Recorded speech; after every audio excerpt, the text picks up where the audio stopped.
नमस्कार, मैं आपके साथ भंवर बोयत। आप देख रहे हैं DUC न्यूज राजस्थान चैनल। इस वक्त श्री गंगानगर से बड़ी खबर। BFGI एक अनोखा प्रयास। जन चेतना पहल के अंतर्गत करियर मार्गदर्शन एवं परामर्श कार्यक्रम का सफलतापूर्वक आयोजन किया गया।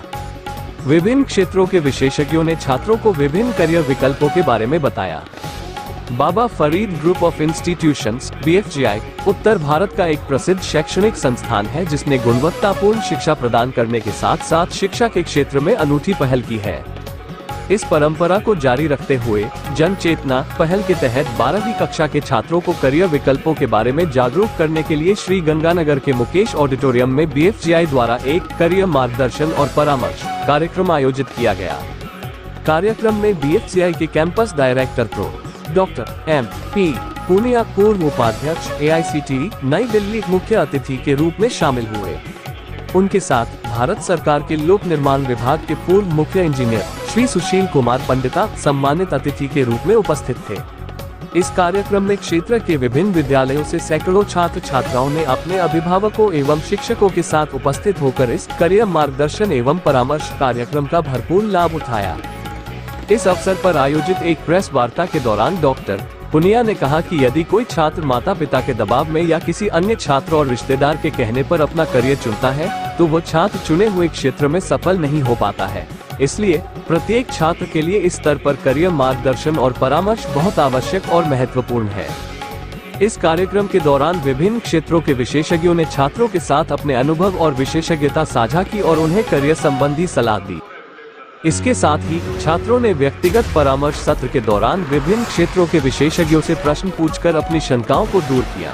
इस अवसर पर BFGI के छात्रों द्वारा तैयार किए गए मॉडलों प्रोजेक्टों की एक प्रदर्शनी भी आयोजित की गई, जिससे क्षेत्र के छात्र प्रभावित हुए। इसके अलावा विभिन्न विषय विशेषज्ञों ने विद्यार्थियों एवं उनके अभिभावकों द्वारा पूछे गए प्रश्नों के भी संतोषजनक उत्तर दिए। इस कार्यक्रम के दौरान विभिन्न क्षेत्रों के विशेषज्ञों ने छात्रों के साथ अपने अनुभव और विशेषज्ञता साझा की और उन्हें करियर संबंधी सलाह दी। इसके साथ ही छात्रों ने व्यक्तिगत परामर्श सत्र के दौरान विभिन्न क्षेत्रों के विशेषज्ञों से प्रश्न पूछकर अपनी शंकाओं को दूर किया।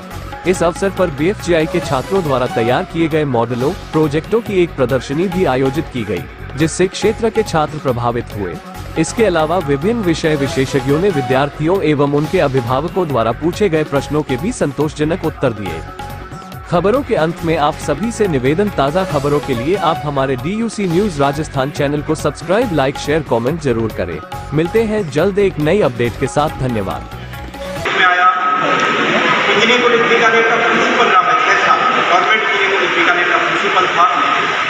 उसके बाद दरवाजे ने बताया चंडीगढ़ एक बाल प्रकार का संस्थान है जो तकनीकी शिक्षकों को ट्रेनिंग देता है, टेक्निकल टीचर को ट्रेनिंग देता है। उसका मैं डायरेक्टर बना, उसका मैं डायरेक्टर रहा। और उसके बाद 6 साल Indian council for technical education जो देश की तकनीकी शिक्षा को रिप्रेजेंट करती है, उसका मैं वाइस चेयरमैन था। मेरी इच्छा हमेशा ये रही कि मैं ग्रामीण युवाओं से कैसे जुड़ सकता हूँ, गांव के बच्चों को आगे बढ़ाने में मेरी भूमिका कैसे रह सकती है।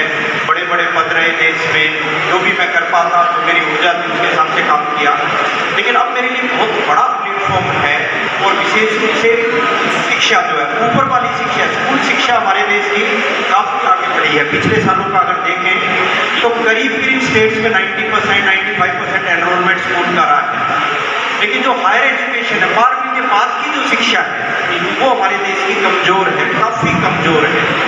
कमज़ोर का मतलब ये है कि 12वीं में अगर 100 बच्चे पास होते हैं तो सिर्फ 27 बच्चे ही ऐसे हैं जिनको कॉलेज में जाने का, यूनिवर्सिटी में जाने का मौका मिलता है। 73 बच्चों के बारे में तो पता ही नहीं है अपने को कि वो बच्चे कहाँ हैं। जो आगे विकसित देश है, अमेरिका है, वहाँ पे 100 में से 87 बच्चों को मौका मिलता है। इंग्लैंड में 70% बच्चों को मौका मिलता है। जापान में 70% को मिलता है। मलेशिया में 60% को मिलता है। चीन में करीब 55% बच्चे जो 12th पास करते हैं, 100 बच्चे तो 55 को आगे बढ़ने का मौका मिलता है।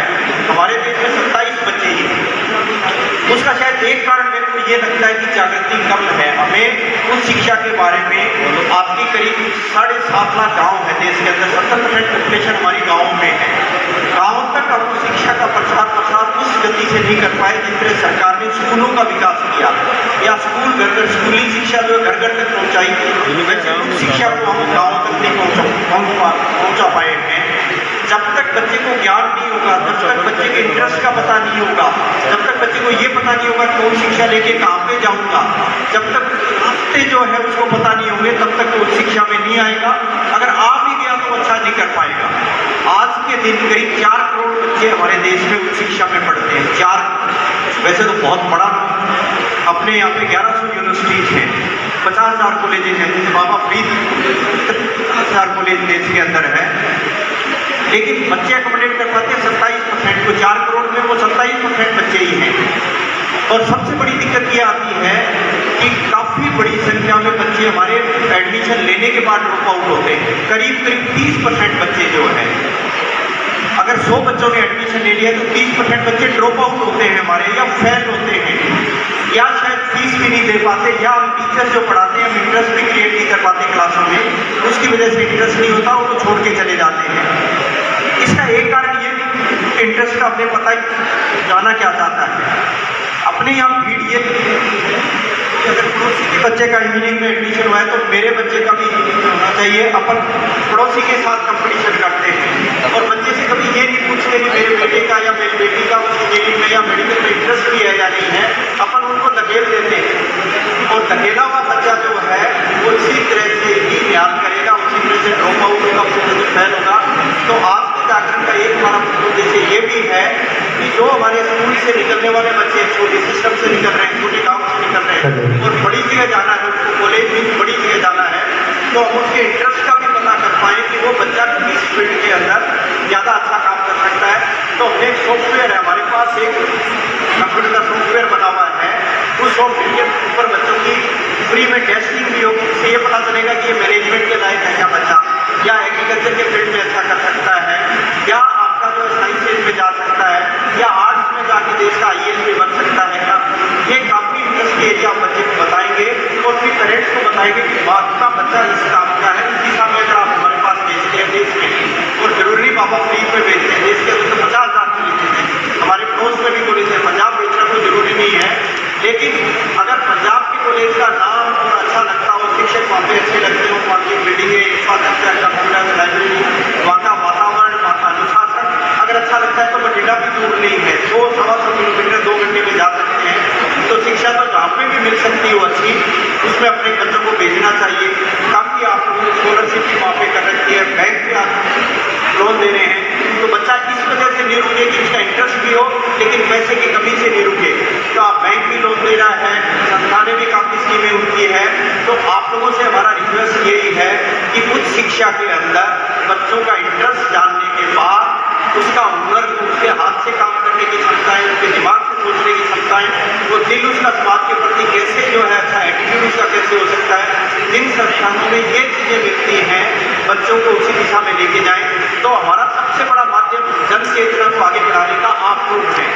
आप लोगों को सुबह 6 बजे भी लोग इंतजार करने लग जाते हैं कि हमारे पास जो अखबार आ रहा है उसमें क्या लिखा है। अगर आप लिखते हैं और विशेष रूप से बच्चे के करियर के बारे में लिखते हैं कि 12वीं के बाद उसको क्या करना है और देश में ऐसी कौन सी अच्छी संस्थानें हैं, अगर आप लोग ये चीज़ें देखते हैं, लिखते हैं, तो सर्टनली जो देश के अंदर जो भारत सरकार का सपना है कि अगर 100 बच्चे 12वीं इंटरेस्ट तो 50 बच्चे तो कम से कम आगे बढ़ने चाहिए शिक्षा में जाती है। राष्ट्रीय शिक्षा नीति भी ये कहती है। तो क्या